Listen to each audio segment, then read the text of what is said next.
نوتدونی اولین فروشگاه نوت موسیقی در ایران.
سلام دوست من، شما پیشنمایش این آموزش رو مشاهده کردید.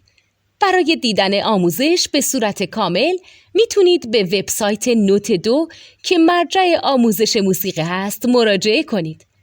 همچنین برای تهیه نوت موسیقی مرتبط با این آموزش هم میتونید به وبسایت نوتدونی که بزرگترین آرشیو نوت موسیقی در ایران هست مراجعه کنید.